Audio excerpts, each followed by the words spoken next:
नादिन, क्या आप जानते हैं कि नबी करीम सल्लल्लाहु अलैहि वसल्लम के दौर में हिंदुस्तान कैसा था? उस दौर में अरब और हिंदुस्तान के ताल्लुकात कैसे थे और कुरान और हदीस में हिंदुस्तान के बारे में क्या जिक्र हुआ है? आज की वीडियो में इस हवाले से मुकम्मल तफसील आपको बताएंगे। इसके साथ साथ आपको ये भी बताएंगे कि उस दौर में हिंदुस्तान की कौन कौन सी अशिया मशहूर थीं जो अरब में फ़रोख्त की जाती थीं, और आप सल्लल्लाहु अलैहि वसल्लम ने हिंदुस्तान की किन चीज़ों को पसंद फरमाया था। वीडियो बहुत ही दिलचस्प होने वाली है, लिहाजा वीडियो को आपने स्किप नहीं करना और वीडियो को आखिर तक लाजमी देखना है। नाज़रीन, आपको बताते चलें कि अरब और हिंदुस्तान के लोगों के दरमियान भी ज़माना कदीम से ही तिजारती, मुआशी और मजहबी रवाबत चले आ रहे हैं। रिवायत बताती हैं कि अरब तिजारत की गर्ज से हिंदुस्तान के साहिलों की जानिब आते और यहाँ से तिजारती काफिले साजो सामान लेकर अरब के बाज़ारों का रुख करते थे। ये उसी आमदोरफ्त का ही नतीजा था कि हिंदुस्तान की मुख्तलिफ कौमियतों के अफराद ने सरजमीन अरब में मुस्तकिल सकूनत इख्तियार कर ली थी और जिन्हें वहाँ के लोग जत यानी जाट, मैद, आहमरा, असावरा और सनद हिंद के नाम से जानते थे। रिवायत बताते हैं कि हिंदी ताजरों की कसरत से आवत की वजह से हिंदुस्तानी एशिया की अरब में खासी मांग थी, खसूसन ऊद, काफूर, जंजबील, बाम, गोंद, इत्रियात, जवाहरात, हिंदी तलवारें, सागवान की लकड़ी, कपड़े और दूसरे कीमती पारजात की फ़रोख्त और इस्तेमाल आम था। इसके अलावा नारियल, इमली और मिसाला जात में सियाह मिर्च, इलायची, डली और चीनी वगैरह हिंद से अरब ही लाई जाती थी। रिवायत ये भी बताती है कि मिसालों और खुशबूयात के नाम संस्कृत से ही अरबी में मुस्तमिल हुए हैं, जिनमें मुश्क, काफूर, फिलफिल, जंजबिल, संदल, साज यानी सागवान, नार जलबल, करनफल यानी लौंग वगैरह काबिल ज़िक्र हैं, जबकि ऊद हिंदी, गस्त हिंदी, तमर हिंदी का अपने नाम से हिंदुस्तान से ताल्लुक़ ज़ाहिर होता है। नादिन, दरअसल काफूर हिंदी लफ्ज़ कपूर का मुअर्रब है। जंजाबिल हिंदी लफ्ज़ जंजाबीर से अरबी में मुस्तमिल हुआ, जिससे मुराद सूंठ है, जबकि ताज़ा जंजाबिल अदरक कहलाती है। करनफिल हकीकत में करन फूल का मुअर्रब है, जिसे उर्फ़ आम में लौंग कहते हैं। अरब उसे करनकोल का नाम भी देते हैं। इस तरह फिलफिल अरबी में मिर्च को कहते हैं। इसके अलावा साज भी हिंद की इमारती लकड़ी सागवान का अरबी नाम है। इसी तरह सालम बली को अरब साजा कहते हैं।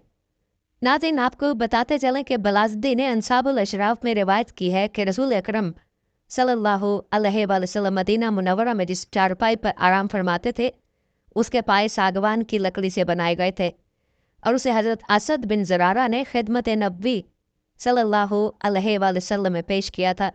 बाद अज़ां उसी चारपाई जितना इमाम बुखारी ने अल अदबुल मुफरद में बयान किया है कि हज़रत आयशा सिद्दीक़ा रज़ियल्लाहु अन्हा के हुजरे का शुमाली दरवाज़ा सागवान का था।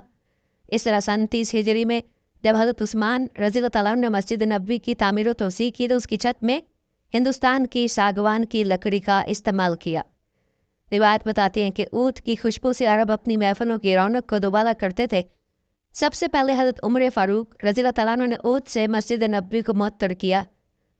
नाज़रीन, तारीख़ी रिवायत ये बताती हैं चूँकि जज़ीरा नुमा अरब का ज़्यादातर हिस्सा गैर आबाद, बंजर और पथरीली ज़मीन पर मुश्तमिल था, यूँ फितरी तौर पर यहाँ बसने वाले लोग ज़राअत की बजाय तिजारत के पेशे से वाबस्ता थे और अरबों की तिजारत का जिक्र कुरान पाक की सूरह कुरैश में भी हुआ है।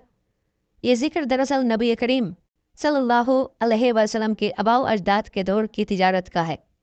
तारीख़ी रिवायत बताती है कि ख़ानदान कुरैश के फ़र्जंद कुसी और हाशिम के दौर में तिजारत खासी मुस्तहकम ज़रिया माश बन चुकी थी। अहले हबश यमन पर काबिज़ थे, जबकि शाम रोमियों के ज़ेर नगी था। हाशिम ने नजाशी और कैसर से उनकी सल्तनत में आमदोरफ्त का इजाज़तनामा हासिल कर रखा था। इस तरह अरब के सौदागर एशियाई कोचक तक अपनी अशिया लेकर जाते। उसके बावजूद के बदअमनी और लूट मार का दौर दौरा था, मगर कुरैश अतराफ में काबे की निस्बत और खुदा के घर के निगहबान समझे जाने की वजह से हैरत अंगेज़ तौर पर ख़तरात से महफूज रहते थे और उसी तिजारत और व्यापार की वजह से उनका जिक्र कुरान की सूरह कुरैश में भी हुआ है। नादिन, रिवायत बताती हैं कि इस्लाम की आमद के वक्त हजूर सल्लल्लाहु अलैहि वसल्लम और उनके बाज़ रुफ़क़ा का पेशा तिजारत था और वह हिजाज और शाम के दरमियान सामान लाया करते थे। नादिन, तारीख़ी रिवायत बताती हैं कि मक्का साहूकारों और कर्ज खाहों का शहर था। सूद आम था, जैसा कि बाज़ अहादीस में भी इसका जिक्र मिलता है। काफ़िलों के ज़रिए तिजारत होती थी। मौरख़ीन ने लिखा है कि अरब साहूकारी और तिजारत के पेशे से वाबस्ता थे। मेलों और हज के मौके पर भी तिजारती अशिया ही लाई जाती थीं। उन तिजारती समरात का ही नतीजा था कि अरब की मालदार ख़वातीन भी अपना सरमाया तिजारत में लगाती थीं। रिवायत बताती है कि बनु उमैया के पहले खलीफा अमीर माविया रज़ियल्लाहु ताला अन्हु की वालिदा हुंदा के शाम में कलबी कबीले से कारोबारी मुलाजिम थे। कुरैश ख़ानदान की एक और मालदार खातून हज़रत खदीजा का सामान तिजारत भी शाम की मंडी में फ़रोख्त के लिए लाया जाता था और रिवायत के मुताबिक हज़ूर सल्लल्लाहु अलैहि वसल्लम भी बैसत से कबल हज़रत खदीजा के माल के साथ तशरीफ़ लाए। इसी तरह हज़रत अबू तालिब और दीगर उमराए कुरैश अबू जहल व अबू सुफियान वगैरह भी नामी गरामी ताजिर थे। नादिन बात हो रही थी अरब और हिंद के ताल्लुकात की, तो आपने मुलाजा किया कि तारीख़ी रिवायत के मुताबिक इस्लाम की आमद से कबल भी अरब के लोगों के अहले हिंद से ताल्लुकात थे। रिवायत बताती हैं कि अरब ताजिर सिंध और मालाबार की बंदरगाहों पर तिजारत की गज़ से आया करते थे। अहले हिंद का तज़किरा नबी करीम सल्लल्लाहु अलैहि वसल्लम की ज़ुबान अक़दस से भी बयान हुआ। सीरत की कुतब में रिवायत बयान हुई है कि आप सल्लल्लाहु अलैहि वसल्लम की बारगाह में जब एक कबीले के लोग हाजिर हुए तो नबी करीम सल्लल्लाहु अलैहि वसल्लम ने उनको देखकर फरमाया कि ये कौन लोग हैं जो हिंद के मर्द मालूम होते हैं।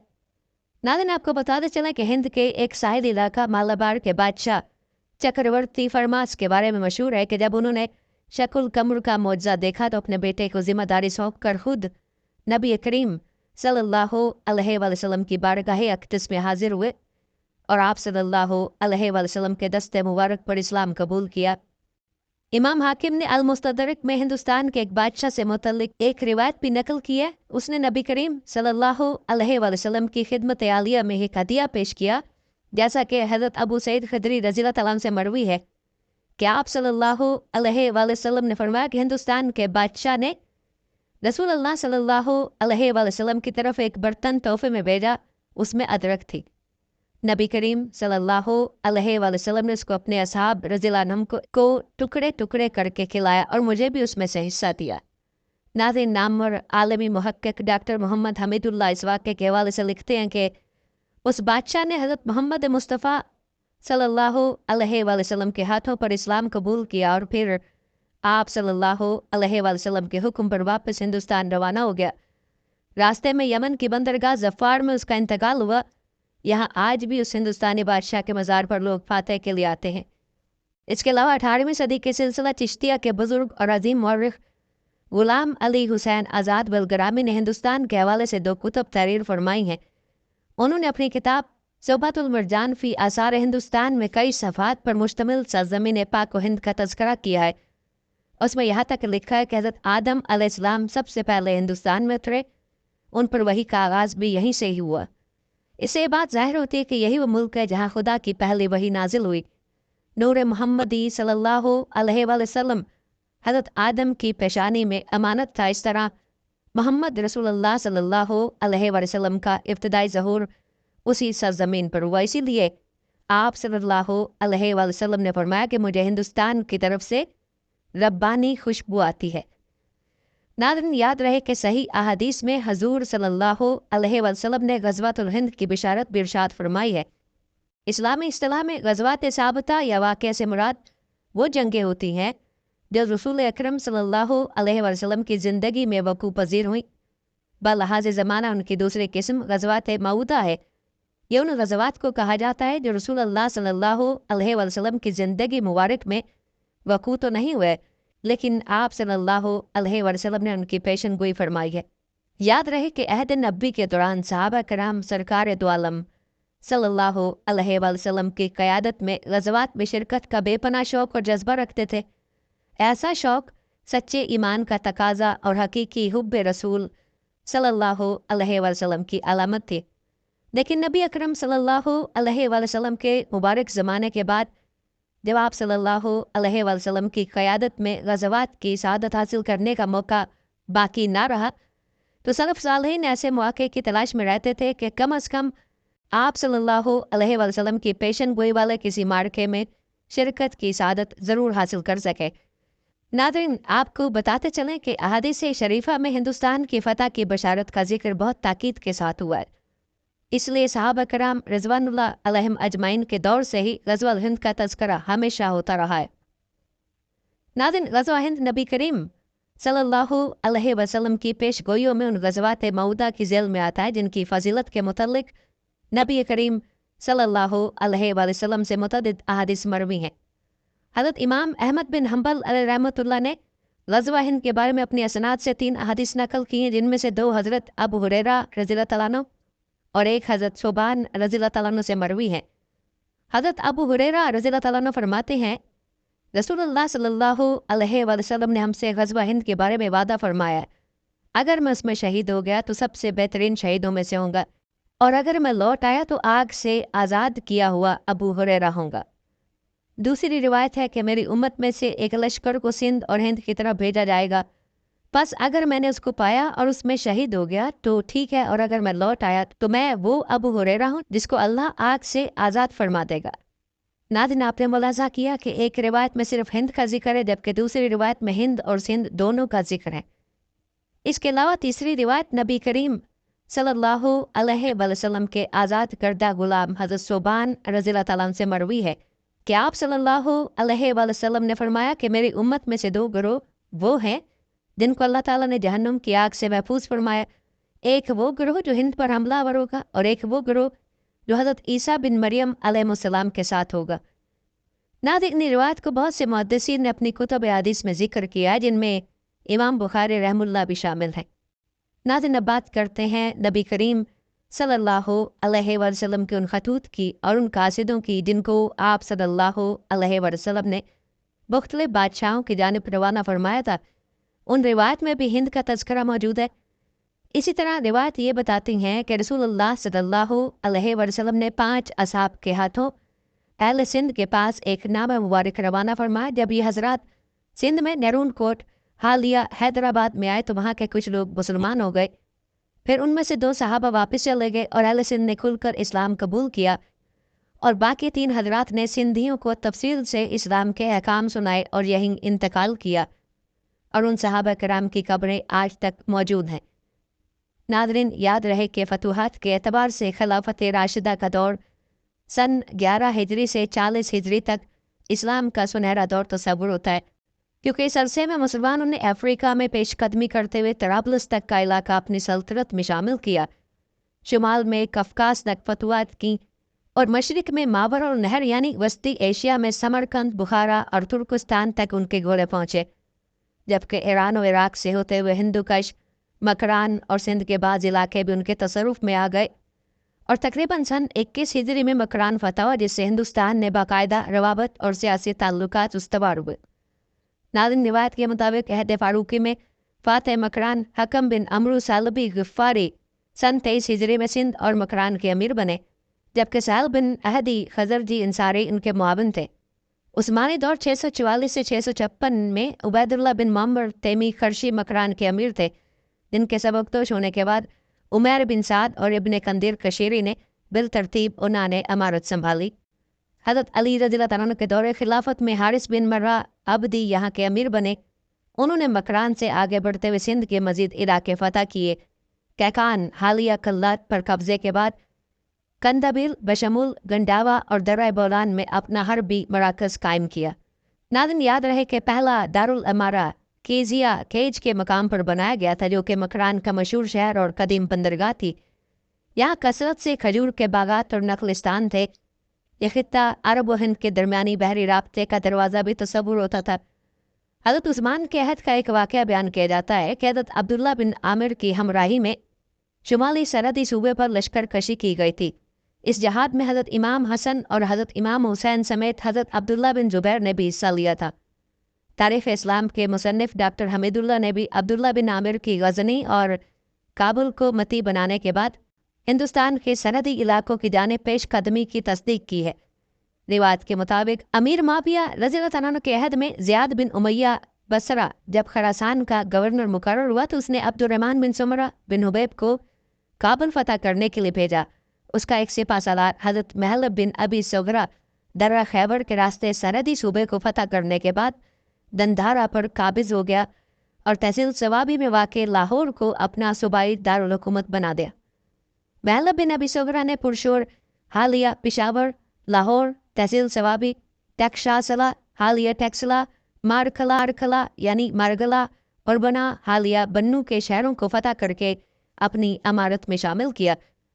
جب لاہور فتح ہوا اس وقت ترک شاہی خاندان کا زبیل نامی شخص جو کہ بدھ مت کا پیروکار تھا اس خطے کا حکمران تھا۔ ناظرین آپ کو بتاتے چلے کہ امام ابن کثیر سندھ میں محمد بن قاسم کی فتوحات کے ضمن میں لکھتے ہیں کہ ان کی آمد سے پہلے بلاد الہند میں صحابہ کرام تبلیغ کی غرض سے آ چکے تھے۔ ان صحابہ کرام نے اسلام، احادیث اور فقہ کی تعلیمات عام کی اور یوں رفتہ رفتہ مساجد اور مدرسوں کا قیام عمل میں آتا گیا۔ اور ہم لوگ اکثر یہی پڑھتے ہیں کہ ایک مسلمان لڑکی کی پکار پر محمد بن قاسم سندھ پہنچے تھے۔ اس سے معلوم ہوتا ہے کہ سندھ میں پہلے سے اسلام موجود تھا، اسی لیے تو وہاں سے مسلمان لڑکی نے خط لکھ کر ارسال کیا تھا، اس پر محمد بن قاسم نے سندھ پر حملہ کر کے اس کو فتح کیا تھا۔ امام ابن کثیر کے علاوہ امام ابن ابی حاتم رازی بھی اپنی کتاب میں تحریر فرماتے ہیں کہ رسول مقبول حضرت محمد صلی اللہ علیہ وسلم کے وصال کے بعد صحابہ کرام رضوان اللہ عنہم نے دنیا کے کونے کونے میں پھیل گئے یہ حضرات احادیث کے راوی تھے، انہوں نے احکام الہی اور سنت رسول کو عام کیا۔ ان کے بعد تابعین و تبع تابعین رحم اللہ کا دور آیا، انہوں نے بھی فرمائی۔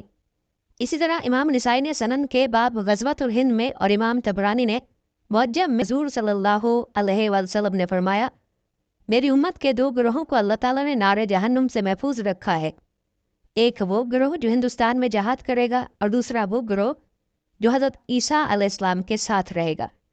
اس کے علاوہ امام ابن عساکر اور امام ابن کثیر نے بھی غزوہ ہند کے حدیث کی روایت کی ہے۔ روایت بتاتی ہیں کہ حضرت ابو ہریرہ رضی اللہ تعالیٰ عنہ کے دل میں تمام عمر یہ حسرت رہی کہ کاش وہ ہندوستان کے غزوے میں شرکت کرتے۔ اصحاب کی کثیر تعداد نے ہندوستان کے جہاد میں شرکت بھی کی اور خواہش مند رہی۔ یہی وجہ ہے کہ حضرات صحابہ رضی اللہ عنہم ہندوستان میں غزوات و فتوحات اور تبلیغ کے سلسلے میں مسلسل آتے رہے۔ ناظرین مشہور مورخ ابو محمد عبداللہ بن مسلم بن قتیلہ دینوری نے تحریر کیا کہ جب عمر سعد کی افواج نے حضرت امام حسین کو کوفہ کے راستے میں روکا تھا تو انہوں نے ہند کی جانب ہجرت کر جانے کا ارادہ ظاہر کیا تھا۔ آپ کو بتاتے چلے کہ نور محمد نظامی نے درہ خیبر اور مرغلہ کے درمیان صحابہ کرام سے منسوب مختلف مزارات مقدسہ کا ذکر کیا ہے۔ اس کے علاوہ مشہور مصنف ڈاکٹر شیر بہادر خان اپنی تصنیف تاریخ وادی چھچ میں لکھتے ہیں تحصیل صوابی کی وجہ تسمیہ یہ بیان کی جاتی ہے کہ اصل لفظ صحابی تھا، کیونکہ اس قصبے میں کئی اصحاب رسول صلی اللہ علیہ وسلم کی قبریں بیان کی جاتی ہیں، اس لیے صحابی سے بدلتے بدلتے صوابی نام پڑ گیا۔ ناظرین آپ کو مزید بتاتے چلیں کہ ٹیکسلا سے چند کوس کے فاصلے پر مشرق کی جانب جرنیلی سڑک سے ذرا ہٹ کر سرائے خربوزہ نامی قصبہ، یہاں سے چند منٹوں کی مسافت پر پیر صحابہ کے نام سے ایک مزار صدیاں بیت جانے کے باوجود عوام الناس کی توجہ کا مرکز بنا ہوا ہے۔ اس کے متعلق راہ یہی ہے کہ یہ کسی جید صحابی کا مدفن ہے جو دیگر کئی صحابہ کرام کی طرح اسلام کا پیغام پھیلانے کی خاطر اس خطے میں تشریف لائے اور پھر یہیں انتقال فرمایا۔ ناظرین تاریخ یہی بتاتی ہے کہ عرب و ہند کے تعلقات کی تاریخ نہایت قدیم اور مثالی نوعیت کی ہے۔ اسلام کی آمد سے پہلے ہندوستانی مسالہ جات، تلواریں اور طرح طرح کے سامان ہندوستان سے عرب تاجروں کے ذریعے لے جائے جاتے تھے، جس کی تفصیل ہم بیان کر چکے ہیں۔ روایات بتاتی ہیں کہ یہ تجارت وادی سندھ کے راستے سے خشکی کے سفر سے بھی ہوتی تھی اور بادبانی کشتیوں کے ذریعے سمندری راستے بھی استعمال میں لائے جاتے تھے، اور روایت کے مطابق بحر عرب کے کنارے پر آباد بہت سی آبادیاں عرب تاجروں کے ذریعے آباد ہوئیں۔ گجرات کے ساحل سے لے کر مالابار تک ایسی آبادیوں کا ایک تسلسل قائم ہے۔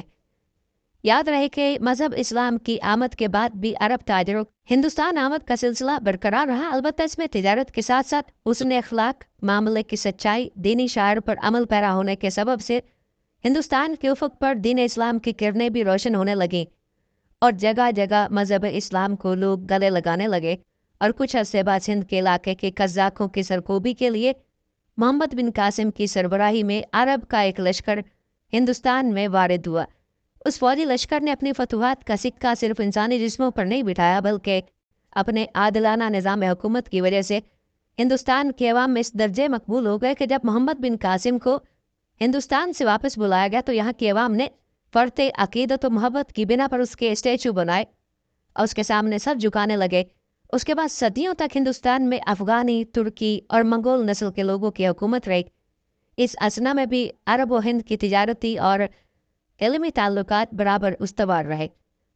नाज़रीन, आपको बताते चलें कि अरब के बाज़ इलाके बिलखसूस ओमान के ताजरों की मंडियाँ हिंदुस्तान में कायम थीं। उस ज़माने में ज़ेर ज़मीन ख़जानों से दुनिया नावाकिफ़ थी। रिवायत बताते हैं कि अरब में पैदा होने वाली खजूर ओमानी ताजरों के ज़रिए हिंदुस्तान लाई जाती थी और हिंदुस्तान की मसनूआत हस्ब साबिक अरब भेजी जाती थीं। इल्मी ताल्लुकात का मामला यह था कि हिंदुस्तान के जलील क़द्र आलिम दीन शाह वलीउल्लाह मुहद्दिस देहलवी रहमतुल्लाह अलैह ने बरादे हरमैन के उलमा से इक्तसाब फैज़ किया और उनके तवसुत से हदीस शरीफ की सबसे आला और मुस्तनद किताब बुखारी शरीफ की दर्स व तदरीस का सिलसिला हिंदुस्तान में कायम हुआ। बरसग़ीर के तूल अर्ज़ में बुखारी शरीफ पढ़ने पर आने वाला कोई भी सिलसिला सनद ऐसा नहीं है जो शाह वलीउल्लाह के मदनी उस्ताद अल्लामा कुर्दी रहमतुल्लाह अलैह के वास्ते से अलग हो। नाज़रीन, अगर तारीख़ को उठाकर देखा जाए तो हिंदुस्तान की आज़ादी के साथ साथ मुल्क की मजहबी बुनियाद पर तकसीम एक दिलखराश सानहा था। आमतौर पर आलम अरब में ये मशहूर किया गया कि हिंदुस्तान में सिर्फ गैर मुस्लिम ही बसते हैं। मुसलमान हिजरत करके मगरबी या मशरक़ी पाकिस्तान मुंतकिल हो चुके हैं। सऊदी अरब की तजर्बाकार और बास बसीरत हुकूमत इस किस्म के प्रोपेगेंडा से मुतासिर नहीं हुई, बल्कि असल सूरत हाल का जायज़ा लेकर उस हकीकत से बाखबर हुई कि हिंदुस्तान की मजमूई आबादी का 15% हिस्सा मुस्लिम कौम है और ये वो लोग हैं जिन्होंने मुल्क में रहने को तरजीह दी है। चुनांचे सऊदी अरब ने अपने तमाम प्रोग्रामों में इस आबादी को अहमियत दी। नाज़रीन, तारीखी रिवायत बताती हैं कि सऊदी अरब के हुक्मरानों ने अरब व हिंद के कदीम ताल्लुकात को बरकरार रखने की हमेशा कोशिश की है। मुल्क की आज़ादी के कुछ अरसे बाद ही मलिक सऊद बिन अब्दुल अजीज़ ने हिंदुस्तान के वज़ीर आज़म आन जहानी जवाहरलाल नेहरू की दावत पर मुल्क का दौरा किया और 1-2 हफ्ते तक मुल्क के तुलो अर्ज़ में सयाहत की। शाह फैसल मरहूम ने जामा इस्लामिया मदीना मुनव्वरा के क़याम के अव्वल रोज़ से हिंदुस्तानी तलबा को दाखिले की सहूलत फराम की, जिसके नतीजे में सैकड़ों की तादाद में जामिया इस्लामिया और दीगर सऊदी जामियात के फ़ारग़ीन न सिर्फ हिंदुस्तान में बल्कि पूरे आलम में अमन व सलामती और दीन इस्लाम के मुबल्लिग व सफ़ीर की हैसियत से खिदमत अंजाम दे रहे हैं। सऊदी बादशाह मलिक अब्दुल्ला बिन अब्दुल अजीज़ ने दिल्ली की तारीख शाहजहानी जामे मस्जिद की मरम्मत और तज़यीनकारी के लिए आज खुद पेशकश की थी, लेकिन हुकूमत हिंद ने शुक्रिया के साथ इस पेशकश को मुस्तरद कर दिया था। नाज़रीन, ये था तज़किरा अरब और हिंद के दरमियान के ताल्लुकात का, और आपने उन अशिया के बारे में भी जाना जो नबी करीम सल्लल्लाहु अलैहि वसल्लम के दौर में अरब में तिजारत के लिए जाती थी। उन अशिया में एक चीज़ संदल की लकड़ी थी। रिवायत ये बताती है कि नबी करीम सल्लल्लाहु अलैहि वसल्लम का मिंबर संदल की लकड़ी से बना था। आइए आपको नबी करीम सल्लल्लाहु अलैहि वसल्लम के मिंबर के बारे में कुछ दिलचस्प हक़ाइक़ और रिवायत बताते हैं, लिहाजा वीडियो को स्किप मत कीजिएगा। नाज़रीन, आपको बताते चलें कि इस्लाम में सबसे पहली मस्जिद नबवी शरीफ में मिंबर तामीर किया गया। रिवायत में आता है कि मस्जिद नबवी शरीफ की छत खजूरों के तनों से बनाई गई थी और मिंबर भी उसी दरख्त के तनों से बनाया गया था। हजूर अकरम सल्लल्लाहु अलैहि वसल्लम उससे टेक लगाकर खुतबा जुमा दिया करते थे। एक रोज़ आप सल्लल्लाहु अलैहि वसल्लम ने एक अंसारी सहाबिया से फरमाया कि तुम्हारा गुलाम बलाई है, उसे तुम कहो कि मेरे लिए एक मिंबर बना दे ताकि मैं उस पर चढ़कर खुतबा और वाज़ो नसीहत कर सकूं। अंसारी साहब ने सुनकर खुशी का इजहार किया और कहा कि है अल्लाह के रसूल, आप सल्लल्लाहु अलैहि वसल्लम के इरशाद मुबारक की तामील में अपने गुलाम को मिंबर शरीफ बनाने की ज़रूर ताकीद करूँगी। चुनाचे उन्होंने ऐसा ही किया। उन्होंने अपने गुलाम को नबी करीम सल्लल्लाहु अलैहि वसल्लम के लिए मिंबर बनाने का हुक्म दिया। रिवायत बताते हैं कि सहाबिया ने 3 सीढ़ियों का मिंबर तैयार करा के खिदमत अक़दस में पेश कर दिया। आप सल्लल्लाहु अलैहि वसल्लम ने उसे मखसूस जगह पर रखने का हुक्म फरमाया। ये मिंबर उम्दा किस्म की लकड़ी से बनाया गया था। जब आप सल्लल्लाहु अलैहि वसल्लम ने खजूर के तने को छोड़कर नए मिंबर पर चढ़कर खुतबा जुमा देने के लिए खड़े हुए तो वो तना इस तरह दाड़े मार कर रोने लगा जिस तरह ऊँटनी अपने बच्चे के लापता हो जाने पर चीखें मार मार कर रोती है। इस हवाले से हज़रत सईद बिन मुसैब, हज़रत जाबिर बिन अब्दुल्ला अंसारी रज़ियल्लाहु तआला अन्हु रिवायत करते हैं कि आप सल्लल्लाहु अलैहि वसल्लम खजूर के तने से टेक लगाकर खुतबा जुमा दिया करते थे। तब जब लकड़ी का मिंबर तामीर हो गया तो आप सल्लल्लाहु अलैहि वसल्लम ने खजूर के तने से टेक लगाना तर्क फरमा दिया और मिंबर पर चढ़कर खुतबा फरमाने लगे तो खजूर का तना फरते गम में धाड़े मार मार कर रोने लगा। हम लोगों ने उसके रोने की आवाज़ें सुनी। जब आप सल्लल्लाहु अलैहि वसल्लम ने उस पर अपना दस्ते मुबारक रखा तो वो खामोश हो गया اور آپ صلی اللہ علیہ وسلم نے فرمایا کہ اگر ہم اسے خاموش نہ کرتے تو قیامت تک وہ اسی طرح روتا رہتا۔ ناظرین، آپ کو بتاتے چلیں کہ مسجد نبوی شریف کے ممبر کے حوالے سے متعدد احادیث مبارکہ میں فضائل و مناقب وارد ہوئے ہیں۔ حضرت امام بخاری اور حضرت امام مسلم نے اپنی صحیحین میں حضرت ابو ہریرہ رضی اللہ عنہ سے روایت کیا ہے کہ نبی کریم صلی اللہ علیہ وسلم کا ارشاد گرامی ہے کہ میرے گھر اور میرے ممبر کے مابین جو حصہ ہے وہ جنت کے باغوں میں سے ایک باغ ہے، اور میرا ممبر میرے حوض پر ہے۔ کسی طرح حضرت ام سلمہ سے روایت ہے کہ آپ صلی اللہ علیہ وسلم نے ارشاد فرمایا، اللہ تعالیٰ جس طرح تمام خلائق کو روز قیامت زندہ کریں گے، اسی طرح میرے ممبر کو بھی اس کے حال پر دوبارہ قائم کریں گے، اسے میرے حوض کے قریب رکھا جائے گا۔ جبکہ حضرت انس رضی اللہ عنہ فرماتے ہیں کہ نبی کریم صلی اللہ علیہ وسلم کا ارشاد ہے کہ میرا ممبر جنت کے باغ پر ہے، یا آپ صلی اللہ علیہ وسلم نے فرمایا کہ جنت کے دروازے پر ہے۔ یاد رہے کہ رسول اللہ صلی اللہ علیہ وسلم کو عطر بہت پسند تھا، اور خاص طور پر مشک اور عود کی خوشبو محبوب تھی۔ آپ صلی اللہ علیہ وسلم کا ارشاد ہے کہ تمہیں چاہیے کہ عود ہندی کا استعمال کرو، کیونکہ اس میں 7 بیماریوں کا علاج ہے، ان میں ایک ذات الجنب ہے۔ ناظرین، آپ کو بتاتے چلے کہ عود ہندی 2 قسم کی ہوتی ہے، ایک تو کست جو دواؤں میں مستعمل ہے اور اسے عام طور پر کست کہتے ہیں، اور دوسری قسم کو خوشبو میں استعمال کیا جاتا ہے، اس کو الکورا کہتے ہیں۔ سب سے عمدہ سیاہ اور نیلگو رنگ کی ہوتی ہے، جو سخت چکنی اور وزندار ہوتی ہے، اور سب سے خراب ہلکی پانی پر تیرنے والی ہوتی ہے۔ اس کا مزاج گرم خشک ہے، مکوی قلب و حواس ہے۔ روایت بتاتے ہیں کہ حضرت صلی اللہ علیہ وسلم نے کئی مرتبہ الکورا میں کافور ڈال کر بخور کیا ہے، اور عود ہندی جسے کس کہتے ہیں اس کے بارے میں ارشاد نبوی صلی اللہ علیہ وسلم ہے، تم اس عود ہندی کو لازم جانو کہ اس میں 7 طرح کی شفا ہے، اور ذرا بیماری میں اس کا سعود کیا جاتا ہے اور ذات الجم میں لدود کرتے ہیں۔ ناظرین، آپ کو بتاتے چلیں کہ عود کی خوشبو سونگتے ہی سب سے پہلے حجر اسود اور غلاف کعبہ کا تصور ذہن میں آتا ہے۔ وہ خوش نصیب افراد جنہیں حج یا عمرے کی سعادت نصیب ہوئی ہے اور خانہ کعبہ میں حاضری کا موقع ملا ہے، انہوں نے دوران طواف حرم کے ماحول میں ایک مخصوص خوشبو رچی بسی محسوس کی ہوگی۔ یہ مخصوص خوشبو معطر غلاف کعبہ سے پھوٹتی اور دھونی میں بھی ہوتی، جس کا اہتمام خاص اوقات میں حرم مکی میں کیا جاتا ہے۔ یہ دھونی بہور میں ایک مخصوص لکڑی میں موجود ریزش کے سلگنے سے اٹھتی ہے۔ یہ عود ہی کی خوشبو ہے، یہ وہی عود ہے جسے اگر کا نام بھی دیا جاتا ہے۔ ناظرین، آپ کو بتاتے چلیں کہ بر صغیر اور مشرق بعید میں بھی ماحول کو خوشبودار بنانے کے لیے اگربتی زمانہ قدیم سے استعمال ہو رہی ہے۔ اس کو اگربتی اسی لیے کہا جاتا ہے کہ بانس کی باریک تیلیوں پر عود یعنی اگر کی لکڑی کے برادے کو چپکا کر اسے مقدس مذہبی مقامات پر خوشبو کے لیے لگایا جاتا ہے۔ وقت گزرنے کے ساتھ ساتھ عود مہنگا ہوتا گیا اور اس کی جگہ اگربتی کی تیلی پر دوسرے سستے خوشبودار مثالیں استعمال کی جانے لگیں۔ ناظرین، آپ کو مزید بتاتے چلیں کہ عود کی کئی اقسام ہوتی ہیں، جن میں سیاہ، زرد، زمردی اور سفید شامل ہیں۔ عمدہ قسم کا عود پانی میں ڈوب جاتا ہے، اس لیے اس کو عود غرقی بھی کہا جاتا ہے۔ لاطینی زبان میں اس کا نام ایگالوچ ہے۔ یاد رہے کہ عود اس وقت دنیا کی قیمتی ترین لکڑی ہے، جس سے دنیا کا سب سے بیش قیمت پرفیوم تیار کیا جاتا ہے۔ عود کی لکڑی ایک خاص قسم کے سدا بار درخت ایکولیوریا سے حاصل کی جاتی ہے، جو صرف جنوب مشرقی ایشیا کے چند مخصوص ممالک میں پایا جاتا ہے۔ اس کی لکڑی میں خاص قسم کا گوند پایا جاتا ہے، جس کے سلگنے سے خوشبو پیدا ہوتی ہے۔